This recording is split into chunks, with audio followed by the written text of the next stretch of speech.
Hello friends, good evening, good day. My name is Rajkumar. I am starting my channel called Eazy Electromech or Eazy E M. We will be learning the fundamentals of electrical engineering and mechanical engineering, which specifically focused on multi-story buildings and healthcare facilities in particular. We will be covering topics in a short spell of time, and we will be going with you in this journey by way of presentations and background voices. The background voice is mine. Any doubts, you can keep it with you. When we go a little forward in this journey, you can contact me for your doubts, and you can also contact me on my WhatsApp number. Okay friends, let's now go into the first video. Video number 1 is electrical fundamental units. The topic is E1-0 version 0. The heading is V-I-W-R. So all of us are puzzled, what is this V-I-W-R? No, it's very simple. V is voltage. It is a unit of electrical pressure, or also known as electromotive force, expressed as volts. Current is the flow of electric current or electrons. So it is represented as A, capital A, or I, capital I.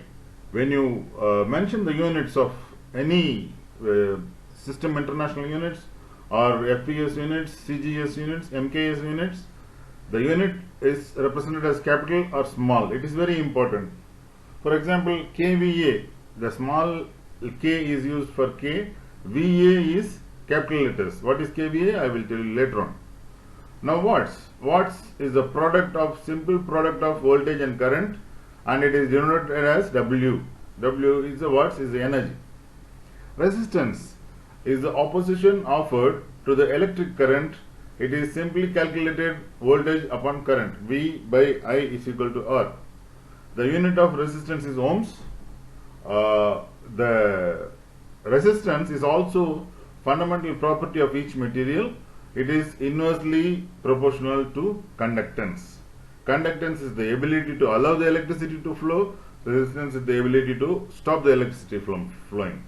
The more is the resistance, the material becomes either semiconductor, or even more the resistance, the material becomes insulator. Now we will see what is I square R. So within a very short time we have seen what is V-I-W-R. That is what is our topic. Now I square R is a very important factor in most of the electrical engineering and mechanical engineering calculations. It is denoted in watts. Again, it is a simple product of current square times R. Current, you have to take it into square and multiply it by the resistance. This is actually the amount of heat produced when a current flows through a current carrying conductor. VI also denotes the power produced by an electrical device. Now what is VI? VI is the simple product of voltage into current. For example, you take a 60 watts bulb, you apply 220 volts to a 60 watt bulb. So the current by the bulb and the voltage multiplied gives you 60 watts straight away. We will go in detail in this one. All the above what we have discussed now is applicable mainly for DC circuit and AC circuit when pure ohmic resistance is considered.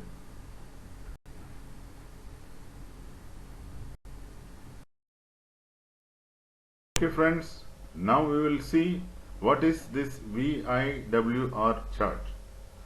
I have always used this chart when I was analyzing equipments or a single piece item like a bulb or an inductance or whatever.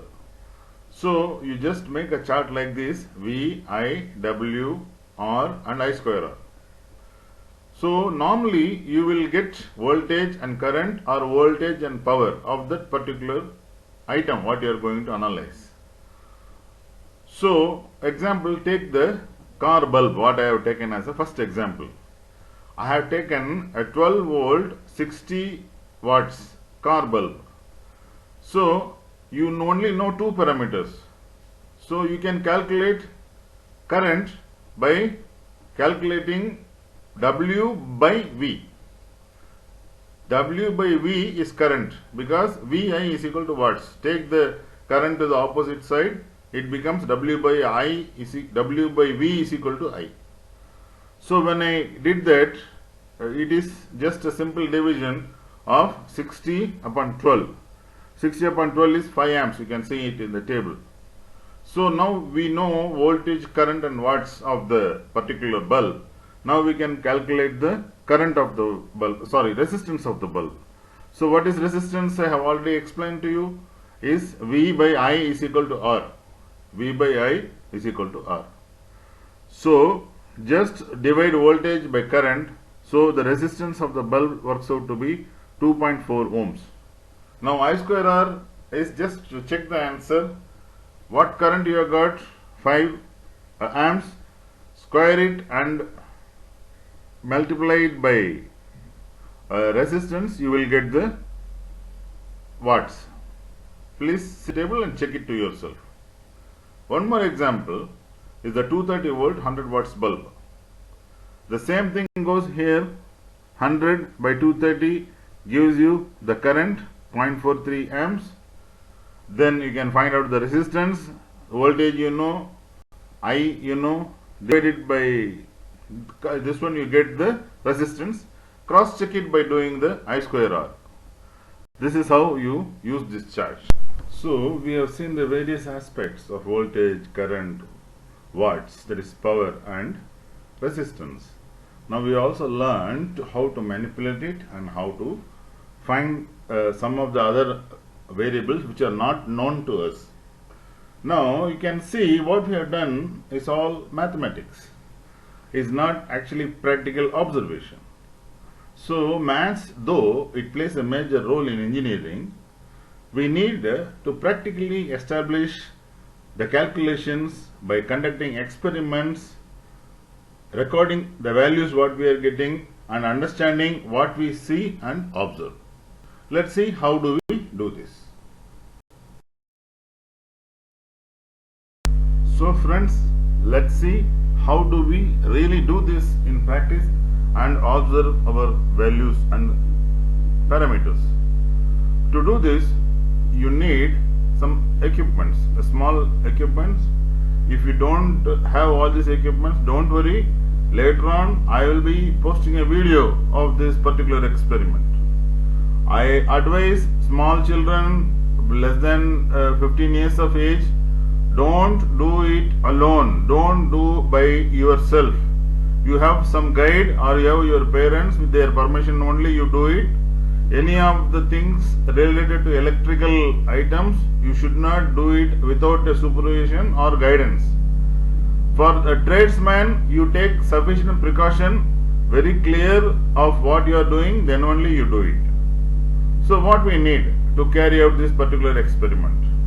We need a multimeter, normal multimeter, which is also called avometer, not in recent terms language, olden language, or a clamp meter. Nowadays clamp meters are coming with multimeter also.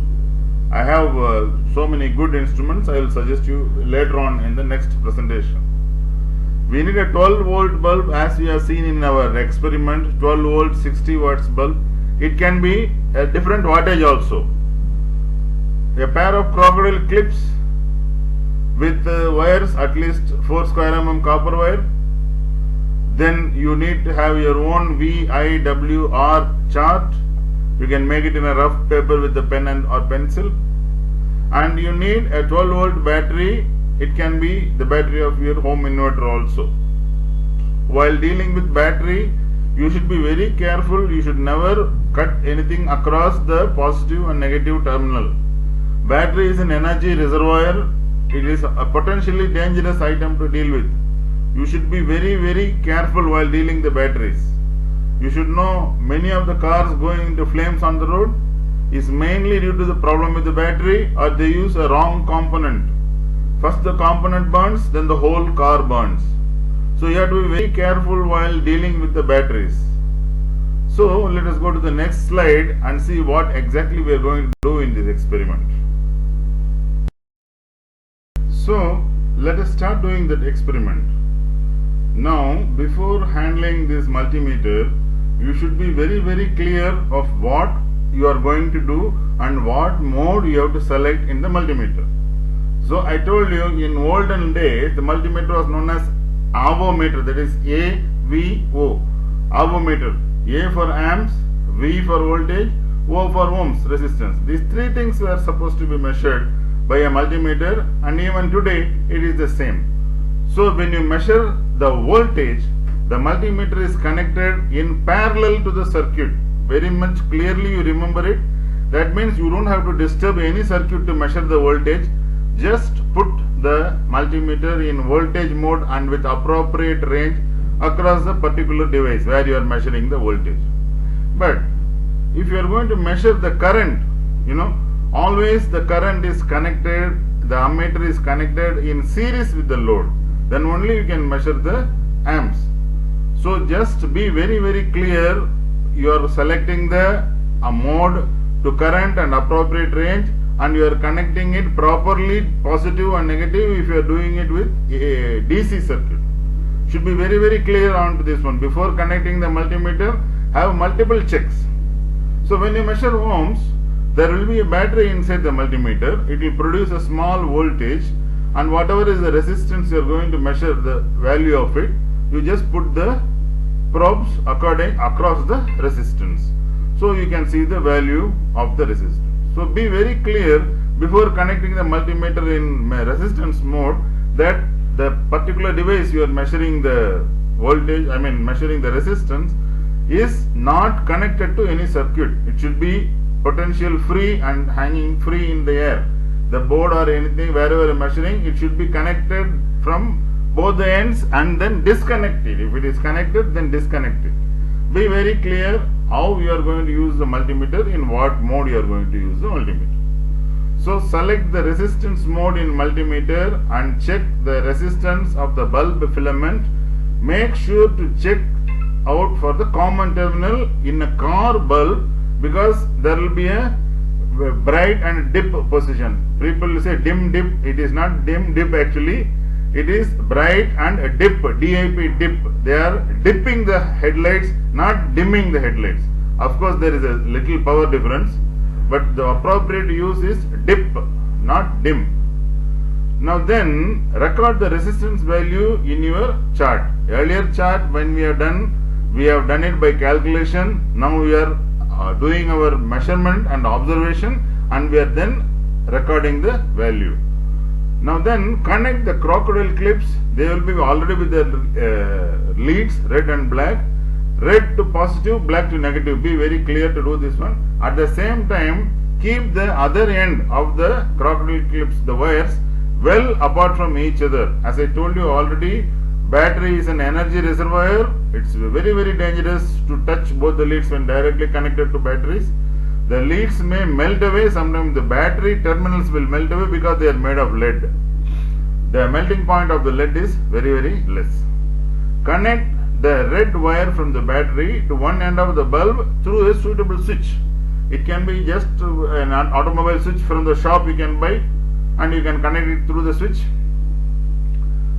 Then connect the multimeter in series after selecting the correct amps range, DC ampere range, and positive and negative also you must very clearly connect. Negative of the multimeter, you connect it to the negative of the battery.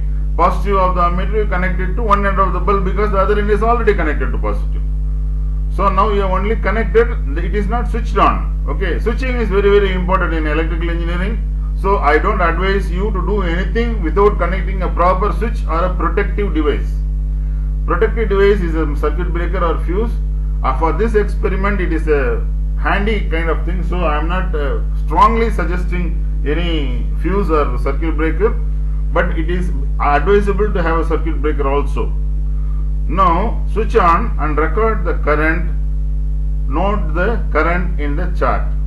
Now when you are having all the four values, you can just go around and see how the values are, and how you make a meaningful understanding from what you are seeing. Friends, let us sum it up. what we saw in this V.I.W.R.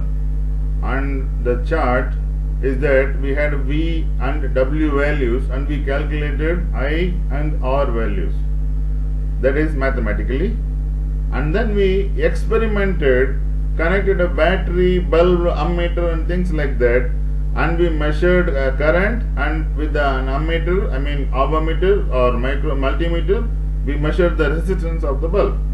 So we came across some new words like ohmic resistance, inductance and some other words. We also talked about cars burning in the streets because of poor battery maintenance. Next video will be the visual of V.I.W.R. experiment, as I have already explained in this video. So you please wait for my video, please don't try it out yourself. Third video will be the start of mechanical fundamentals, because I don't want our mechanical friends to say that I am not starting anything on mechanical. Basically, I will start with what is HVAC. After that, I will cover all these new words what we have seen in this video, like ohmic resistance, inductance and some other words. That will be my fourth video. I hope you enjoyed this session. Please support me. We will travel together for your benefit and increasing your technical knowledge. Thanks for watching. Please join my channel and subscribe to my channel. Thank you very much.